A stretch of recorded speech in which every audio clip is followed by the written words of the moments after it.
Are you using busyness as a way to hide from what really needs to be done in your life? Today, one of my best friends who also happens to be a best-selling author and leadership expert, it's an episode heading into the new year that can help you find balance.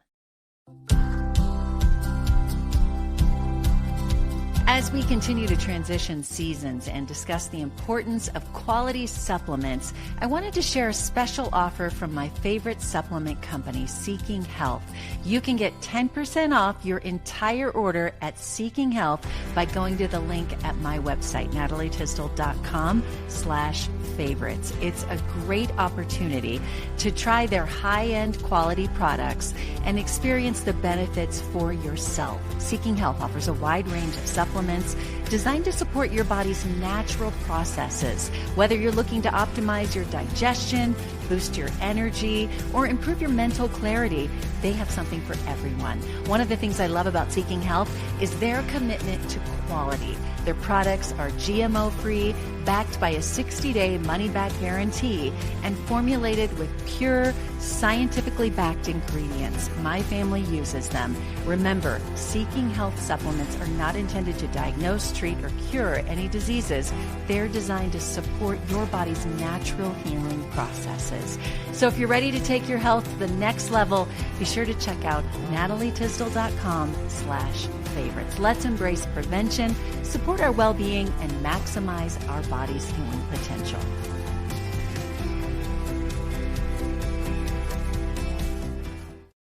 Hi, everyone. It's Natalie. It's almost 2025. And one thing I often hear from many of you is that you're trying to find balance and happiness. Being busy is almost a badge of honor for many people, but is that serving you well? My guest today is Jackie Insinger, best-selling author of the book Spark Brilliance. She's also a speaker and leadership expert. She works with people around the world on being productive, but not at the expense of your wellness. In fact, we talk a lot about the importance of health in our busy lives. As we start thinking about what we want in the new year, I hope this episode gives you inspiration. Take a minute to sign up for my newsletter for a wrap-up of the podcast and tips to live a more balanced life. Let's get started today with Jackie Insinger. Jackie, I know I'm always busy, and I know you are, and all my friends are, but why is that actually not a good thing? Well, everything in moderation, right? We look at so many areas of our lives as what feels okay and what is too much. When does the scale tip into not good for us anymore? And, when I read about this concept, there's a big article in Harvard Business Review around toxic productivity. It literally slapped me in the face. It's like that feels so accurate, that just the term around what we know to be true, how so much of what we do is getting stuff done and not giving ourselves permission to rest, relax. That's why there's so many things about self-care and balance and all these things that so many of us joke about, like, I wish I had time for that, or I don't have the luxury for that, right? All of this self-talk also around being busy. How are you? Busy. You? Busy, right? Like, we know how this feels, and it's almost part of our identity now, to the point of not being healthy. Yeah, and it is like, as I sit here at my desk and I'm looking at my to-do list, and it's so much, but I've created it. I've made my to-do list. I'm the one who thinks all those things need to get done. Yeah, and that's what one of these things, Natalie, that I know you, and I know you know me, and we both have a lot of high achiever in us, and I know a lot of women have this sense of always needing to be doing, never feeling like almost allowed or giving ourselves permission to just be, to just chill, to spend time. Like, if we're not sick, I'm just going to rest. I'm just going to sit around and read my book today. I'm just going to fill in the blank of whatever it is that makes you happy. So many of us feel like if we're not busy, we're not achieving, we're not doing things that prove something to ourselves, right? That we're always making progress. We're always getting something done. And I want to pull this apart for a minute, because I talk a lot about progress, and progress is huge, and progress is key to motivation. Progress is key to happiness. So it's not about staying stuck, because we don't want to stay stuck. But progress isn't always tied to productivity, right? Sometimes we're taking action in ways that means I'm going to take action and do something healthy for myself. I'm going to take action and make progress by going on a walk with a friend, or going to lunch with somebody I care about, or making a phone call and catching up with somebody, because progress toward a goal of maybe being more authentically connected could be a goal, versus being productive and getting things done. And I feel like we can mix those things up a lot, about action and progress being the same thing, and productivity and progress being the same thing. But I feel like in this conversation, it's important to kind of pull it apart, because some of it is an identity we place on ourselves that maybe isn't necessary. Yeah, I couldn't agree more. And I love that notion of the productivity and the progress. The progress towards your goal doesn't have to mean 10 hours of busy work or more meetings or more. It's finding the right balance. Mm-hmm. So let's get into some more tips then on ways that we can be. You work with top executives and all kinds. You could tell us about that, who you work with, and how do you help them find balance and be good leaders? I know you work with a lot of leaders, but for the women listening, that's what we are. Like, we're leaders in our homes, right?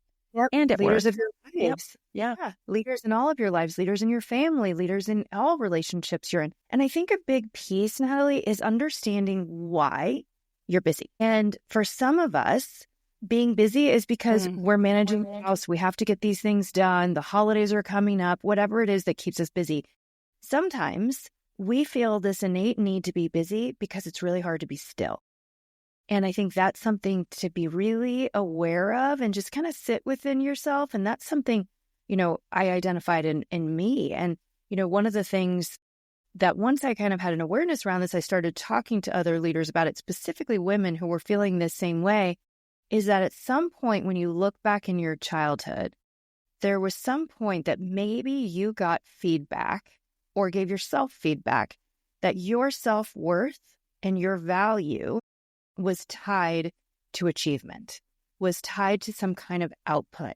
And then when you maybe got that validation or feedback, whether it was from yourself, a teacher, your family, anyway, that built into your identity, it almost became part of who we are, that and when we do, we achieve and we have greater value and worth. Yeah. So when we're still, we're like, well, I'm not achieving then. What's my value? My value is tied here, right? Your worth is in your work instead of your worth being who you are, and just your value is just because of who you are and who you were born to be. Yeah. And I think that's a really key piece. If you tie it back to self-worth, that's maybe why I feel this inherent critical need to always be busy. Yeah. I don't know about you, but if I have 30-minute break at work, like in the day, I'm getting something done. I'm not like, I have a break. I'm just going to chill.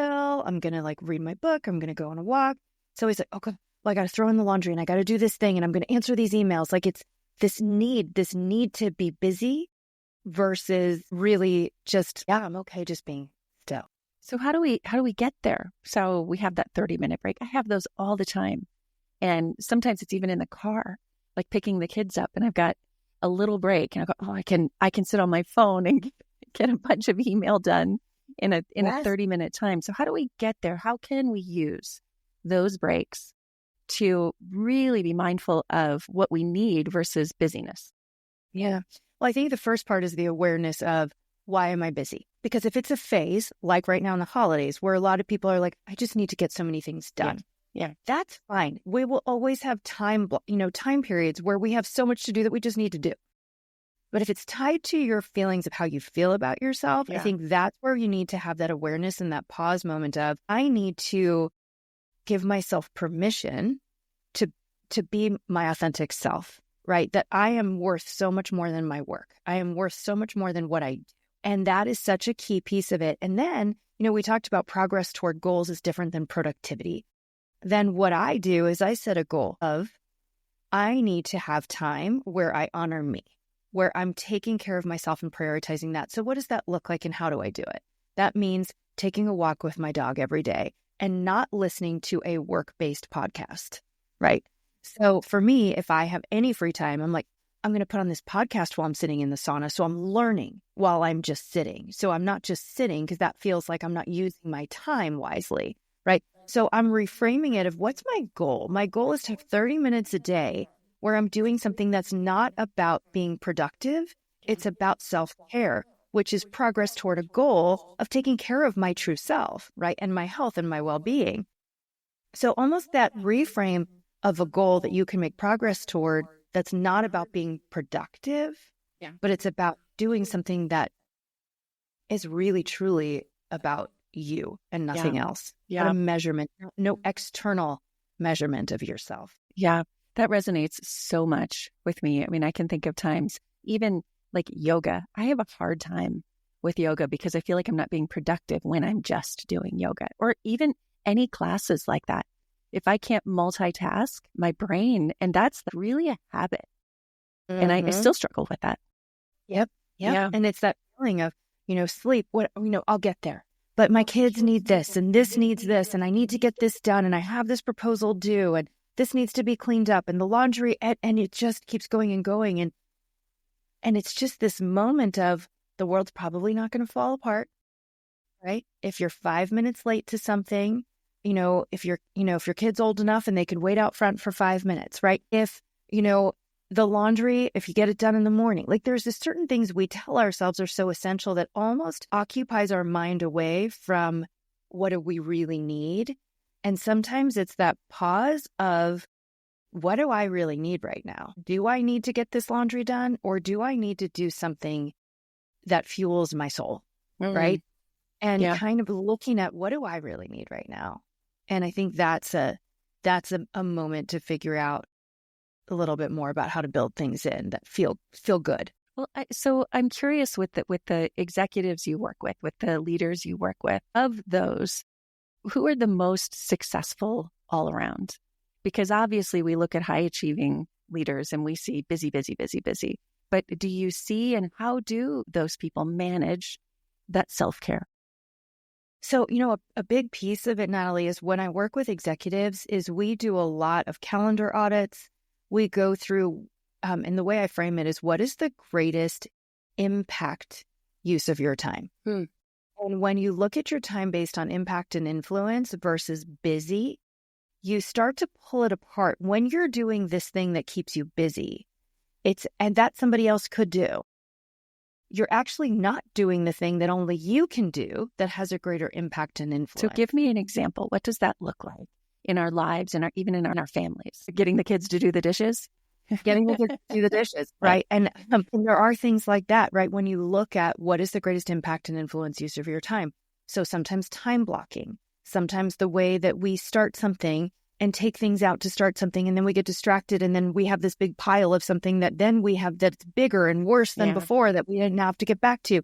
But figuring out, like, sometimes even just saying, like, okay, in 15 minutes, I'm going to put on 3 songs. Right now, songs are like 2 minutes, but back in our day, songs were like closer to 5 minutes. But however many, like, we're going to put on 15 minutes of music of a playlist, and I'm going to clean, and I'm going to do whatever I can in those 15 minutes, right? And then you time block it versus something that, there's a concept which, however much time we have, we will fill. So sometimes giving yourself a shorter amount of time to do something, you'll actually get it done. Right. Versus, like, if you have 6 days to do a project, it'll take you 6 days. Yeah. We see this with our kids with studying for anything or a project. If it's due tomorrow, it's done tomorrow. If it's due next week, it's not done till the night before the next week. Right. So things fill up time, they expand. So sometimes when you look at the things that have to be done by you, and their priorities, like really looking at priorities, what has to be done by me and what has to be done now? If that's that, set a time. Set a timer to get it done. And somehow you'll realize, like, wow, I got that done so much faster because I set a time limit around it, because I really find it's important to build in this other thing that just brings me joy. Yeah. That it's not about an achievement, it's bringing me joy. And building in times for joy also makes you more productive, right? Because you're fueling that part of yourself that's more fulfilled, that's more engaged in your life, which then means you're more productive in other areas and you're doing things faster because you're more focused. So it's really optimizing. I have a feeling that for a lot of people, that will be hard at first to just sit to, if you haven't read much, to just sit and read. Your mind starts, like, I find myself doing that. I read and I'm enjoying it. And then as I'm reading, I'm thinking about something else, and to bring it back and to really train yourself to be able to do that and stay in the moment. Yeah. And maybe it's by starting with, I seem to be enjoying this for 10 minutes. don't force it, right? If then it becomes a chore, then it becomes something you're trying to be productive about. Well, I'm not reading and I'm not present. I'm just reading in my head, not with my brain. Or I'm reading with my eyes, not with my brain. And so then you start judging yourself and then you're forcing it. So it's like, you know what? I enjoyed that for 10 minutes. I'm going to go do something else. I'm going to go back to my thing, or I'm going to go do something else that brings me joy, whatever it is. But I think just taking some of this expectation and pressure off of ourselves in this culture of busyness, and really just building in time where you feel like you're really taking care of you. Yeah. And we start to believe what we say. So you mentioned when someone says, "How are you?" How many of us say busy? And then we're actually creating that busyness. I've made it a goal when someone asks anything else, anything other than busy. I'm having a good day. And we start to believe the things that we say in those moments. Yeah. It's true. And it became like a badge of honor. Like, oh, I've been so busy. You've been busy? I've been so busy. You're so busy. It's like, why is that something to be proud of? Yeah. Right? It means that we all have the same amount of time in the day. So maybe it means we're not prioritizing things right. Maybe it means that we're overwhelmed and we're taking on too much, that we could say, this isn't so important right now for me to be spending time here, because when you're so busy, you're actually not present with the things that matter. Yeah. And I think that is such a key thing, is saying, like, how do I want to fill my time? And what am I doing now that's keeping me so busy that maybe can wait, or I need to find a new solution for? Yeah. Let's talk about the new year. We all like to set new goals. Some people do it more than others. But what are things that you would suggest going into a new year that we can do differently? Some of these things we've already mentioned, but some of the ways that we can find more balance, be more productive without being busy.